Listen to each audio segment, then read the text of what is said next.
नमस्कार, हम इस समय जेएनयू विश्वविद्यालय कैंपस के गेट पर हैं और यहाँ पर हमारे साथ जेएनयू विश्वविद्यालय के कुछ मेधावी छात्र हैं जो अलग अलग राज्यों से आकर यहाँ पर पढ़ाई कर रहे हैं और अपना भविष्य बनाने के लिए मेहनत कर रहे हैं। उसी तरह अब देश की भी एक परीक्षा है, देश के भी चुनाव है, तो हम इन्हीं से बात कर लेते हैं कि देश के जो चुनाव है उस परीक्षा में कौन पास होगा कौन फेल होगा, ये तो बात की बात है, लेकिन किस तरह का प्रत्याशी देश का प्रधानमंत्री बने और सरकार से इनकी क्या मांग है इस पर एक बात करते हैं। जी, आपका नाम? मेरा नाम आयुष राज है। आयुष राज, कहाँ के रहने वाले हो आप? मैं बिहार राज्य का रहने वाला हूँ। बहुत बढ़िया। बिहार कौन जिला? मैं जहानाबाद जिला का हूँ। अरे जिला जहानाबाद गया बिल्कुल है। अरुण जी थे वहाँ से पहले? जी, अरुण जी सांसद थे वहाँ पे? जी जी। ये बहुत बढ़िया। जगदीश जी भी थे? ये नहीं पता मुझे। ये नहीं पता आपको, ठीक है। क्या पढ़ाई कर रहे हैं आप यहाँ पे? मैं यहाँ पे Spanish language BA first year के अंदर हूँ। बहुत बढ़िया। अच्छा, क्या लगता है आपको, मतलब सरकार जो हो छात्रों से जुड़े क्या मुद्दे हैं और क्या चीज़ें, तो थोड़ी बात बताइए। छात्रों से जुड़े ये है कि जैसे भी फिलहाल में देखें तो जो सरकार है वो पढ़ाई के ऊपर टैक्स वगैरह बहुत ज़्यादा लगाती है। इसको रिड्यूस करेंगे तो बहुत से लोग हैं, जनता हैं, विद्यार्थी हैं, वो कम टैक्स देकर और बढ़िया पढ़ाई कर सकते हैं। जैसे अभी टैक्स के अंदर 18% दे रहे हैं, वो 18% की जगह टैक्स 10% होगा, तो 8% जो सरकार को दे रहे हैं वो 8% और पैसा लगाकर, उसी पैसे में लगाकर अगर कोई बंदा बढ़िया कॉलेज में जा रहा है, बढ़िया स्कूल के अंदर जा रहा है, वो उस स्कूल में जा सकता है उतने पैसे के अंदर ही। और आप परिचय दीजिए अपना। मेरा नाम मुकेश कुमार है, मैं औरंगाबाद बिहार का रहने वाला हूँ। औरंगाबाद बिहार के रहने वाले हैं? बिहार के बड़े छात्र हैं हमारे यहाँ पे? लगभग बिहार के हैं। बिहार के यहाँ बिहार भी छाया हुआ है, आधा जेएनयू बिहारियों से भरा हुआ है। आधा जेएनयू बिहारी से भरा हुआ है। बहुत बढ़िया, बहुत बढ़िया। ये भैया खुद BHU से हैं। BHU है भैया? नहीं। और इसी बात से मुझे एक चीज याद आई, आपने कहा आधा जेएनयू जो है बिहारियों से भरा हुआ है। बिहार की शक्ति चलती है यहाँ पे और बिहार तो हर जगह छाया हुआ है। और बिहार की एक बिहारी लड़का है कन्हैया कुमार, जिसको टिकट मिला है। मैं कल DU कैंपस में गया था तो मैंने बड़ा क्रेज देखा वहाँ पे, क्योंकि उत्तर पूर्वी दिल्ली क्षेत्र से चुनाव लड़ रहे हैं और दिल्ली विश्वविद्यालय उस क्षेत्र में ही आता है, तो बड़ा ही उत्साह है, कह रहे कन्हैया कन्हैया कन्हैया। तो बताइए, आप लोगों को है कि भैया आपका सीनियर चुनाव लड़ रहा है, सुपर सीनियर आपके? जरूर है, जरूर है। तो क्या लगता है पूर्वी दिल्ली, उत्तर पूर्वी दिल्ली में आप मनोज तिवारी भी पूर्वांचल गई है? हाँ हाँ। तो कौन, मतलब दो पूर्वांचली आपस में? JNU छोड़िए, पूरा दिल्ली में ही आधा जनता बिहार UP उधर पूर्वांचल साइड का है। हाँ, तो वहाँ प्रत्याशी भी खड़े होंगे जो उधर के ही होंगे लगभग। आपको क्या लगता है कन्हैया कुमार वो जीतना चाहिए मेरे हिसाब से, तो जीतना चाहिए? जीतना चाहिए जरूर। जी। आपका परिचय? सबसे पहले भारत न्यूज़ के सभी दर्शकों को मेरा नमस्कार। मेरा नाम ओम गुप्ता है और मैं झारखंड के देवघर जिले से हूँ और मैं यहाँ अभी जेएनयू में हिंदी साहित्य में परास्नातक यानी MA कर रहा हूँ। जैसा कि हम सर से बात कर रहे थे कि अभी लोकसभा चुनाव आने वाले हैं, 1 महीने में चुनाव होने वाले हैं और शिक्षा एक बड़ा मुद्दा रहता है, हर सरकार का ये मुद्दा रहता है। वो युवाओं को अपील करता है वो मुद्दा, और करना भी चाहिए। एक जागरूक युवा के लिए वो आवश्यक है कि वो शिक्षा पे ध्यान दे। तो देखिए, मेरा मानना है कि जो सही कदम होते हैं उसकी सराहना की जानी चाहिए और NEP वाला जो कदम है इसमें मानता हूँ कि सरकार की सराहना की जानी चाहिए। काफ़ी चीज़ें जो हैं इसमें तारीफ के काबिल हैं। न्यू एजुकेशन पॉलिसी NEP जिसकी बात कर रहा हूँ मैं, पर कुछ ऐसी चीज़ें भी हैं जिसकी आलोचना भी की जानी चाहिए। जैसे कई चीज़ों में सुधार की आवश्यकता देखी जा रही थी और सरकार ने उसको उठाया, एक सुधार की जाएगी। हालांकि ये मुद्दा हमेशा रहेगा कि इम्प्लीमेंटेशन कैसा होगा। इरादे नेक हैं, इरादे बेशक नेक हैं, पर इम्प्लीमेंटेशन का मुद्दा जो कि एग्जीक्यूशन का मुद्दा है, कि जैसे हमारे पूर्व प्रधानमंत्री ने एक बार कहा भी था कुछ ऐसा कि दिल्ली से अगर 100 रुपया चलता है तो वो गांव तक पहुंचते पहुंचते 1 रुपया हो जाता है, ऐसा कुछ कथन था उनका, मैं पूर्ण रूप से याद नहीं कर पा रहा हूँ। तो वो चीज़ ना हो, जो इरादे हैं वो पूर्ण रूप से पूरे किए जाएँ, ये मुद्दा रहना चाहिए। जैसे अभी JNU में हम एक बात को लेकर प्रोटेस्ट करने वाले हैं, जो अभी यहाँ पे आयशा की सरकार बनी है JNUSO में, वो इस बात को मुद्दा उठाने वाली है कि 4 साल का जो ग्रेजुएशन होगा उसके बाद सीधे PhD में दाखिले की नियम सरकार ने लाया है। तो उसकी हम आलोचना करने वाले हैं कि अगर कोई 4 साल विद्यार्थी पढ़ के, अगर वो इंजीनियरिंग पढ़ के 75% अंक प्राप्त करके फिर सोचता है कि सोशियोलॉजी में PhD कर लें, तो ये डाइवर्सिटी के लिए आप तर्क कर सकते हैं कि सही है, पर ये सही नहीं होगा, क्योंकि उसने 4 साल सोशियोलॉजी शायद देखा भी ना हो और फिर डायरेक्ट PhD में आना चाहेगा। तो इस चीज़ की मैं आलोचना करता हूँ, आलोचना की भी जानी चाहिए। बहरहाल सारी चीज़ें NEP में गलत नहीं है, सुधार की बहुत सारी कोशिशें हैं, इसकी मैं सराहना सरकारी करता हूँ। जी। पहले के JNU और अब के JNU में क्या फ़र्क पाते हैं? एक सामाजिक, एक मतलब एक बाहर के आदमी के पर्सपेक्टिव में बताइएगा, जो बाहर वाले आदमी, जैसे JNU की एक अलग इमेज है, पूरे देश ही नहीं पूरी दुनिया में जाना जाता है, तो अब पहले के JNU और अभी के JNU में क्या फ़र्क पाते हैं? देखिए, सबसे पहले तो मैं आपको बता दूं कि अभी QS वर्ल्ड रैंकिंग आई है और JNU भारत का नंबर 1 विश्वविद्यालय उसमें आया है और काफ़ी सारे सेंटर्स हैं जो कि वर्ल्ड में अच्छे खासे नंबर पे आते हैं। हमारा सोशियोलॉजी का जो सेंटर है वो 68 पे आता है पूरे वर्ल्ड में, जो कि एक अपने आप में बहुत बड़ी उपलब्धि है अगर आप देखें तो। और बात करें अगर हमारे भूत के JNU और वर्तमान के JNU में तो चीज़ें बदली हैं, काफ़ी बदली हैं और अच्छे स्तर पर भी बदली हैं और बुरे स्तर पर भी बदली हैं। लोग बुरे पे ज़्यादा फोकस करते हैं। राजनीति अगर मेरे को थोड़ा समझाइए, दर्शकों को बताइएगा, क्योंकि एक आम आदमी ने धारणा बना ली है JNU को लेकर, लेकिन हम JNU को जो जानते हैं कि JNU एक बड़ी अच्छी इमेज के लिए देश को सर्वोच्च नेता देने के लिए जाना जाता है। बहुत बड़ा योगदान है देश की राजनीति में भी। बिल्कुल, उस पर थोड़ा प्रकाश डालिए आप। हाँ, जैसा कि सर कह रहे थे कि देश की राजनीति में बहुत बड़ा योगदान होता है। जो भी राजनीति देश में चल रही होती है उसका आभास आप JNU में पूर्णतः देख सकते हैं। अभी यहाँ पे JNU इलेक्शंस हुए हैं, काफ़ी मुद्दे उठाए गए थे और यहाँ पे आयशा की सरकार बनी है। उनके मुद्दे काफ़ी अच्छे थे और वो सरकार बनाने में इसलिए कामयाब भी हुए हैं। लेकिन जिस हिसाब से मैं JNU को देख पाता हूँ और जितना मैं देख पाया हूँ अब तक, और मेरे सीनियर्स भी इस बात को एग्री करेंगे, मेरे जो भाई यहाँ हैं वो भी एग्री करेंगे कि जो राजनीति हो रही है वो मैं आपसे ये कहूँ कि बहुत ज़्यादा कट्टर होती जा रही है। पहले राजनीति में यहाँ उतनी दुश्मनी देखने को नहीं मिलती जितनी अब देखने को मिलती है। एक पार्टी के लोग दूसरी पार्टी से कट्टरता बरतते हैं, दुश्मनी बरतते हैं, जो कि नहीं होनी चाहिए। मुद्दे इस बीच में गुम हो जाते हैं और फिर JNU हमेशा से स्त्री सुरक्षा को लेकर एक सर्वोच्च विश्वविद्यालय देखा गया है। पूरे दिल्ली में, पूरे भारत में ऐसा कोई विश्वविद्यालय नहीं है जहाँ के स्त्री, जहाँ पे लड़कियाँ इतना सुरक्षित महसूस करती हैं जितना JNU में करती हैं। आप 12-3 बजे कैंपस में घूमिए, आपको लड़कियाँ दिख जाएंगी लाइब्रेरी जाती हुई, हॉस्टल आती हुई, कहीं कोई रोक टोक नहीं है। पूरा स्वतंत्र स्वच्छंद हमारा कैंपस है और हम इस बात पर गर्व भी करते हैं। पर 1-2 केसेस देखने में आ जाते हैं जिसमें हम देखते हैं कि ये चीज़ें जो हैं JNU की छवि को कलंक लगा रही हैं। तो हाँ, प्रशासन उसके लिए कार्य कर रहा है और इन बातों के हमने प्रोटेस्ट भी करते हैं, हम आलोचना भी करते हैं। और कोई भी देश परफेक्ट नहीं होता, कोई विश्वविद्यालय परफेक्ट नहीं होता, उसके छात्र, उसके नागरिक उसको परफेक्ट बनाते हैं और हम लगातार इस प्रयास में हैं। आपको क्या लगता है, जो चुनाव हो रहे हैं, हर सरकार युवाओं की बात करती है, लेकिन हर सरकार के छात्रों से जो है मुद्दों को उठा भी पाती है या उठाने की कोशिश भी कर रही है? ये चुनाव विकास के नाम पर और खाली नाम पर ही हो रहा है, काम पर नहीं हो रहा है? नाम पर काम का आश्वासन देते हैं, बाकी तो सब नाम पे ही हो रहा है। काम तो क्या हो रहा है इधर? 2014-15 से भी MCM कितना है, 2000 रुपये कब से दे रहे हैं? उसको बढ़ाने की मांग हम लगातार सरकार से कर रहे हैं कि 2000 जो MCM है वो 2013-14 से ही है। इन्फ्लेशन हर साल 3% आ ही जाता है। 3% तो हम मानते हैं कि उसका आदर्श वैल्यू है, 3% से ज़्यादा ही हर साल हो जाता है। तो आप देखें तो 30% की वृद्धि, तो 30-36% की वृद्धि तो ऐसी ही हो चुकी है। हम हमेशा से ये मांग करते आ रहे हैं MCM को 5000 किया जाए, पर ये मांग जो है प्रशासन के लिए, सरकार के लिए हमारी पता नहीं शायद बहरे कानों में पड़ रही है।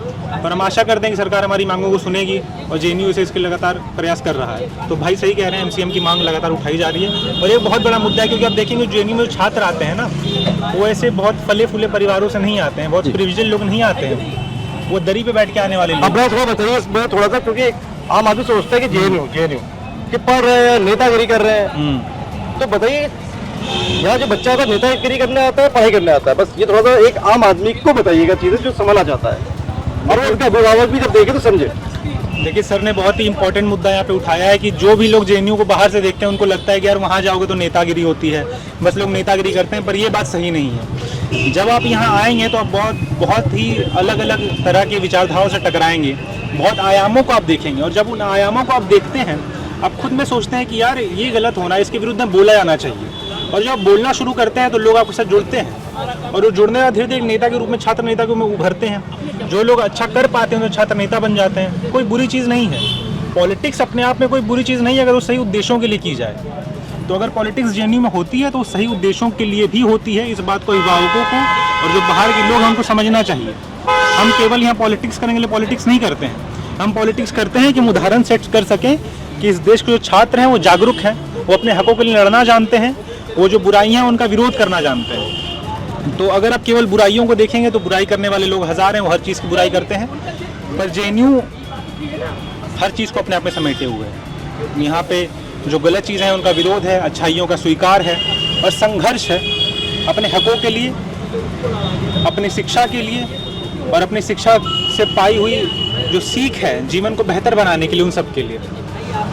JNU में आने के लिए आपके क्या संघर्ष है, आपकी पारिवारिक पृष्ठभूमि क्या रही, क्या जेएनयू आना बहुत आसान था या किस तरह से संघर्ष किया आप यहाँ आने का? तो आप बताएंगे तो शायद एक आम आदमी समझ सके। देखिए, जैसा कि मैंने सबको बताया था अभी कि मैं झारखंड जिले से देवघर का रहने वाला हूँ। बहुत छोटा सा जिला है। बहुत छोटा सा जिला है। एक शिव जी का मंदिर है, उसी पे उसकी पूरी अर्थव्यवस्था बेस्ड है। तो मेरी शिक्षा दीक्षा वहीं के सरकारी स्कूलों में हुई है। फिर मैंने ग्रेजुएशन जो किया इग्नू से किया, वहीं देवघर से ही किया, और फिर यहाँ एमए एंट्रेंस के लिए मैंने तैयारी की। आना बिल्कुल आसान नहीं था, जेएनयू में आना आसान नहीं हो पाता है।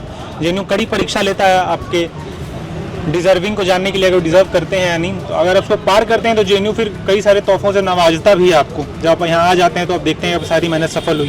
तो हाँ, बहुत ही कह सकते हैं कि साधारण पृष्ठभूमि को लेके, बहुत ही नीचे स्तर की पृष्ठभूमि को लेके, अर्थव्यवस्था के बहुत ही नीचे स्तर के लोग छात्र यहाँ पे आते हैं और बहुत बड़े बड़े सपनों के साथ आते हैं। जैसे मैं भी आया हूँ।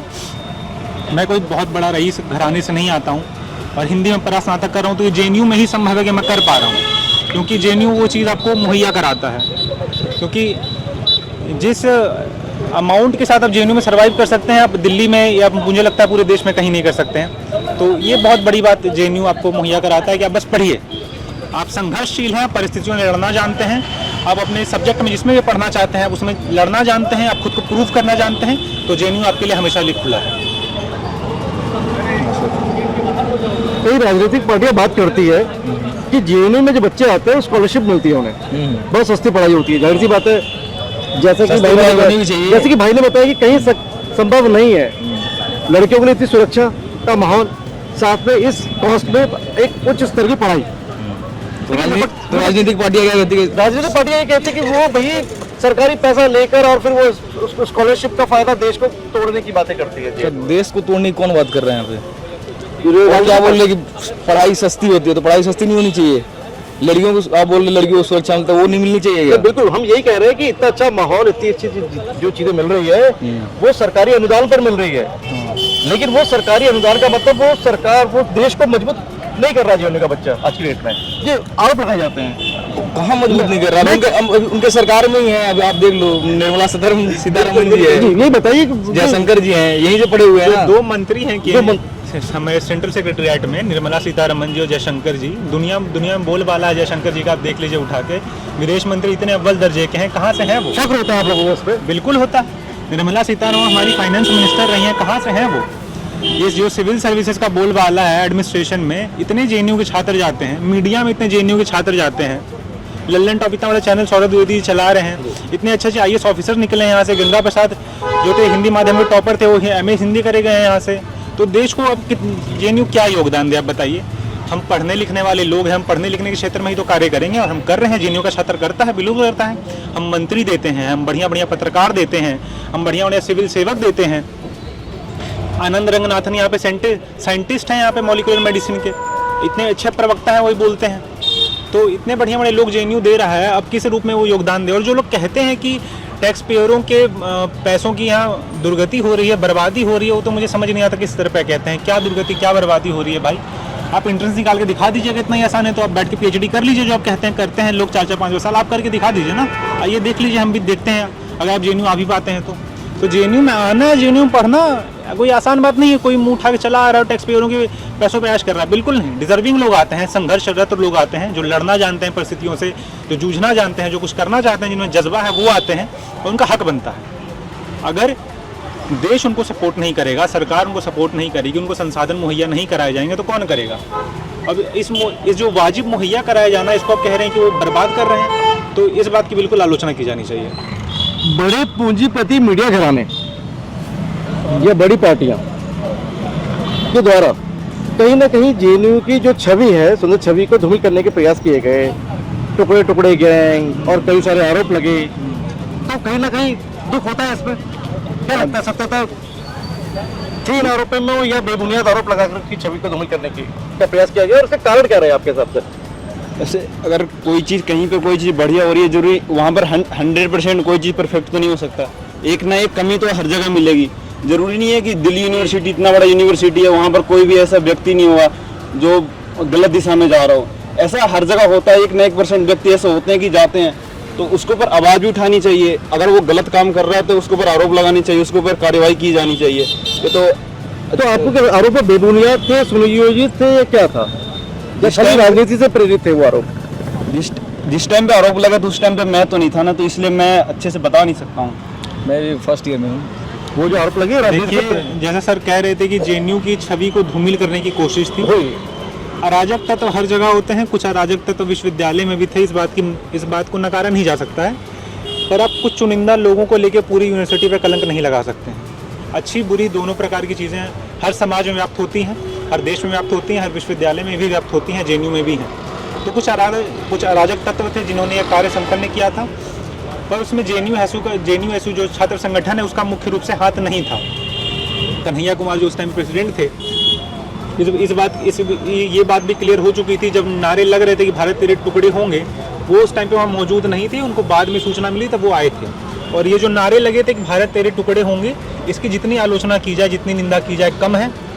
इसको बिल्कुल भी सपोर्ट नहीं किया जाना चाहिए। आपके परिवार में अगर कुछ चीज़ें बुरी हैं, आपके परिवार में अगर सुधार की गुंजाइश है, तो आप परिवार के टुकड़े करने की बात नहीं करोगे, आप परिवार के अंदर उस चीज़ को बैठ के सुधारोगे, उसके निष्कर्ष निकालोगे। तो आलोचना की जानी चाहिए, पर पूरी यूनिवर्सिटी को इस बात में घसीटना, उस पर कलंक लाना, जेएनयू बंद कर देने वाली बात करना, ये एकदम निरर्थक बात है। बिल्कुल आलोचना होनी चाहिए। वोटों का परसेंटेज, दो फेज के चुनाव हुए हैं, दोनों में वोटिंग परसेंटेज डाउन हुआ है। इसे किस रूप में बीजेपी का बीजेपी का वोटिंग परसेंटेज, हाँ अभी मतदान का परसेंटेज दोनों फेज में डाउन हुआ है। मेरा औरंगाबाद जिला से हूँ मैं ना, तो वहाँ पे एक गाँव अभी देख रहा था ललन टॉप के इंटरव्यू में, तो वहाँ पे 1400 शायद वोट है, उसमें टोटल 3 वोट पड़े हैं। और वहाँ पे वो मुद्दे गिना रहे हैं लोग कि ये कराओ पहले। क्या लगता है, कारण क्या लगता है, मतलब क्या है? राजनीतिक उदासीनता है एक समय, तो राजनीतिक उदासीनता है या मुद्दों का अभाव है, क्या लगता है क्यों वोटिंग परसेंटेज गिर रहा है? मुद्दे तो खूब उठ रहे हैं, अभाव है, काम नहीं करा रहे लोग, वही है। और तो सरकारों की जिम्मेदारी है ना, जिनको चुन के भेजा है आपने। हाँ चुन रहे, खुद लोग वो बोल रहे कि हम चुन रहे हैं, हमारे चुनने जो भी आ रहा है, कोई भी आ रहा है, कुछ तो करा नहीं रहा, तो क्या ही कर सकते हो। अच्छा, चुनाव जब हो आपको क्या लगता है, मतलब कि नजरिए से समझना चाहूंगा, व्यक्ति जब वोट डालने जाए कोई भी, वो प्रत्याशी का चेहरा देखकर वोट दे या मोदी का, जैसे कई लोग कहते हैं मोदी का चेहरा देख के वोट दे रहे हैं, आपको क्या लगता है, प्रत्याशी का चेहरा या पीएम कैंडिडेट का चेहरा?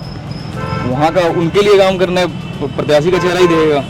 अभी जो वन नेशन वन इलेक्शन की बात कर रहे हैं जी, अगर वैसा हो जाए तो फिर तो मोदी के नाम पे तो हर जगह ही वोट मिल जाता है ना।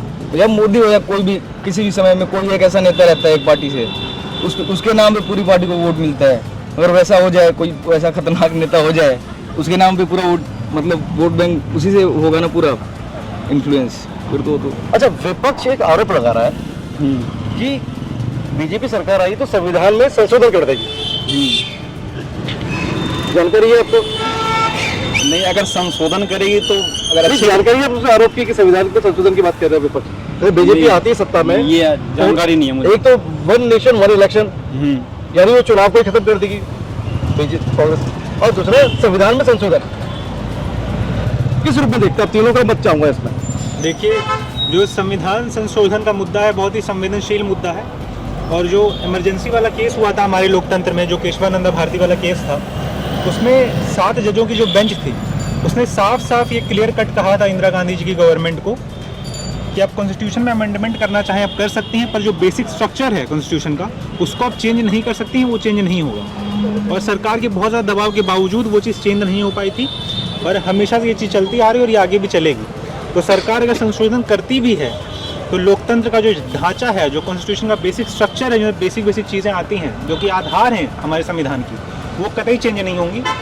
और वो चेंज होगी तो मुझे हमारे सर्वोच्चतम न्यायालय पर पूरा भरोसा है कि उस चीज़ को वो पूरी तरह से नकार देगा और लोकतंत्र कायम रहेगा, इस बात की मुझे पूरा विश्वास है। पहले चरण के चुनाव के बाद प्रधानमंत्री मोदी एक जनसभा को संबोधित करते हैं और वो कहते हैं कि कांग्रेस सरकार अगर जीतती है, आएगी, आप सत्ता में लाएंगे कांग्रेस को, तो आपका हक एक विशेष वर्ग को दे दिया जाएगा जो ज़्यादा बच्चे पैदा करता है। जाहिर सी बात है, इशारा कहाँ था सबको पता है। वहीं योगी आदित्यनाथ कल की सभा में कहते हैं कि अगर कांग्रेस सरकार आई तो जैसे देश का विभाजन हुआ था, आज़ादी के समय देश का विभाजन हुआ, एक बार फिर से धर्म के आधार पर विभाजन हो जाएगा। इस तरह की राजनीति को किस स्तर पर आते हैं आप? देखिए, मैं कोई बहुत बड़ा पॉलिटिकल स्ट्रेटेजिस्ट तो नहीं हूँ कि इन मुद्दों पे बहुत बड़ी बहस मैं कर सकूँ, पर मुद्दे क्या होना चाहिए आपके हिसाब से? मुद्दा सर देखिए, मुद्दे जो होते हैं, मुद्दे वो होते हैं जो नेहरू जी ने उठाए थे, मुद्दे वो होते हैं जो वाजपेयी जी ने उठाए थे, शिक्षा का, स्वास्थ्य का, बढ़िया इंफ्रास्ट्रक्चर का, ये सब मुद्दे होते हैं। धर्म मुद्दा नहीं होना चाहिए, किसी संप्रदाय को टारगेट करना मुद्दा नहीं होना चाहिए दोनों ही पक्षों से। तो मुद्दे जो होते हैं वो जड़ से जुड़े होने चाहिए, साधारण व्यक्ति से जुड़े होने चाहिए, कि सबसे निचला व्यक्ति जो समाज का है वो भी अपने समाज में खुद को सशक्त महसूस करे, वो भी महसूस करे कि सरकार उसके लिए काम कर रही है, ऐसा नहीं सिर्फ पूंजीपतियों के लिए काम कर रही है। तो मुद्दे उससे जुड़े होने चाहिए कि वो अपने बेटे को बढ़िया शिक्षा दे पाए, वो ये समझे कि इस समाज में उसको उसका हक मिलेगा। तो मुद्दे ये होने चाहिए। युवाओं के लिए, युवा शक्ति के लिए कोई संदेश आपकी तरफ से? देखिए, युवाओं के लिए जो है मेरा संदेश ये रहेगा कि जेएनयू के जो छात्र हैं वो जागरूक होते हैं, वो चीज़ों को देखते समझते हैं। तो जो भी और भी मेरे मित्र देख रहे हैं, मैं कोई बहुत बड़ा आपसे ज्ञानी नहीं हूँ, बस एक मित्र की भांति मित्र को एक सलाह देना चाहता हूँ कि देखिए, समझिए, सुनिए, बढ़िया से सुनिए, अखबारों को पढ़िए, चीज़ों को तलाशिए, पढ़िए, सीखिए, उसके बाद चुनिए कि क्या करना है। अंध मुद्दों में मत पढ़िए, अंधभक्ति किसी की भी मत करिए। मैं एक पार्टी को टारगेट करके नहीं कह रहा हूँ। खुद से पढ़िए, जितना हो सके उतना पढ़िए, चीज़ों को समझिए कि कौन सी चीज़ क्या है। ना ही आप अंधभक्ति करिए, ना ही अंध रूप से विरोध करिए, क्योंकि हम अंध विरोधी बहुत देखते हैं और वो अंधभक्ति का एक पर्याय मुझे नज़र आता है। तो अंध विरोध में ही बिल्कुल मत पड़िए कि सरकार जो कर रही है हर चीज़ ही गलत है, सरकार जो कर रही है हर चीज़ ही अच्छी है। सबको अपने स्तर पर आकिए कि आपको क्या लगता है, अपना निर्णय बनाइए, अपनी सोच बनाइए और फिर सरकार चुनिए। धन्यवाद जी। हमारे साथ थे जेएनयू विश्वविद्यालय के छात्र जो राय रख रहे थे।